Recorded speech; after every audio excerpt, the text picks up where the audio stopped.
Apple నుంచి Apple open AI మీద case అయితే వేసింది. ఓపెన్ ఏఐ మీద అండ్ ఒక ఇద్దరు ఎంప్లాయీస్ మీద కూడా వేసింది. ఓపెన్ ఏఐలో ఇప్పుడు ప్రజెంట్ పనిచేస్తున్న ఎంప్లాయీస్ ప్రీవియస్ యాపిల్లో పనిచేశారు. ఒకళ్ళ పేరు వచ్చేసరికి ట్యాంగ్ టాన్. ఇతను 24 సంవత్సరాలు యాపిల్లో పనిచేశాడు. కంప్లీట్ యాపిల్ హార్డ్వేర్ సంబంధించి అన్ని ఇన్ఫర్మేషన్ ఇతని దగ్గర అయితే ఉంది. ఫ్యూచర్లో ఏమేమి ప్రొడక్ట్స్ వీళ్ళు తీసుకురాబోతున్నారు యాపిల్ సంబంధించి. ఈవెన్ యాపిల్ ఏ ఫోన్ మీద వర్క్ చేస్తున్నట్లుంది. వీళ్ళు ఓపెన్ ఏఐ వాళ్ళు ఆల్రెడీ అనౌన్స్ చేస్తారు ఒక ఏఐ ఫోన్ తీసుకొస్తాం మేము అని చెప్పేసి. ఈ ఏఐ ఫోన్ ఏదైతే కాన్సెప్ట్ ఉందో అది మాదే. మా ఎంప్లాయీస్ ఏదైతే ఇక్కడ పనిచేస్తారో వాళ్ళని తీసుకెళ్ళి వీళ్ళు ఇలాంటి ప్రాజెక్ట్ని వర్క్ చేస్తున్నారు. ఇదే కాదు ఇంకా చాలా ప్రాజెక్ట్స్ మేమైతే అనుకున్నాం హార్డ్వేర్ రిలేటెడ్ అన్నీ వాళ్ళ దగ్గర ఇన్ఫర్మేషన్ అయితే ఉంది.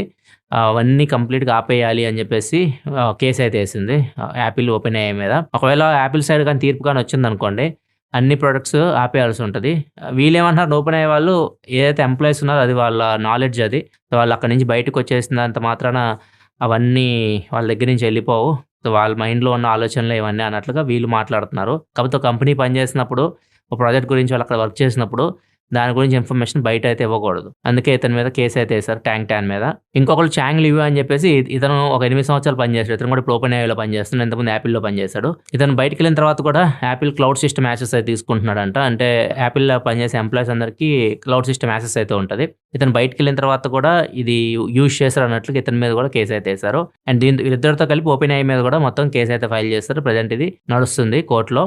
అండ్ దీని మీద ఇలాన్ మస్క్ రియాక్ట్ అయ్యాడు. 2024 యాపిల్ ఓపెన్ ఏఐ పార్ట్నర్ అయ్యారు. యాపిల్ iOS లో వీళ్ళు ఓపెన్ ఏఐని ఇంటిగ్రేట్ చేశారు. చాట్ జీపీటీకి సంబంధించిన ఫీచర్స్ కూడా మనం చూసాం. అప్పుడే ఇలాన్ మస్క్ చెప్పాడు యాపిల్కి ఇప్పుడు ఏం తెలియట్లేదు, ఓపెన్ ఏఐ ఖచ్చితంగా యాపిల్ని ఫ్యూచర్లో ముంచిద్ది అన్నట్లుగా అప్పుడు ఒక ట్వీట్ అయితే పెట్టాడు. మళ్ళీ దీని మీద ఇప్పుడు రియాక్ట్ అయ్యాడు. శామ్ ఆల్ట్మ్యాన్ కాదు అతను, స్కామ్ ఆల్ట్మ్యాన్ మళ్ళీ ప్రూవ్ అయింది అన్నట్లుగా మొత్తం ఇంటర్నెట్ మొత్తం ప్రజెంట్ డిస్కషన్ నడుస్తుంది అనమాట. శామ్ ఆల్ట్మ్యాన్ వచ్చేసరికి మళ్ళీ ఇతని మీద రియాక్ట్ అయ్యాడు ఇలాన్ మస్క్ మీద. నేను కాదు స్కామ్ చేస్తున్నావు, నువ్వు స్కామ్ చేస్తున్నావు, స్పేస్ మైండ్ అని చెప్పేసి స్పేస్ లో డేటా సెంటర్స్ పెడతానని చెప్పేసి పబ్లిక్ దగ్గర నుంచి కూడా డబ్బులు తీసుకుంటున్నావు నువ్వు అని చెప్పేసి ఇతను రియాక్ట్ అయ్యాడు. మళ్ళీ ఇలాన్ మస్క్ ఖచ్చితంగా నేను పెడతాను, ఫ్యూచర్ లో చూడు చేసి చూపిస్తాను, స్పేస్ లో డేటా సెంటర్ ఖచ్చితంగా అయితే పెడతానట్లుగా ఇలాన్ మస్క్ కూడా మాట్లాడి మొత్తం గొడవ నడుస్తుంది అన్నమాట వీళ్ళందరి మధ్యలో. అందరు పెద్ద పెద్ద వాళ్ళే. మరి చూడాలి ఏం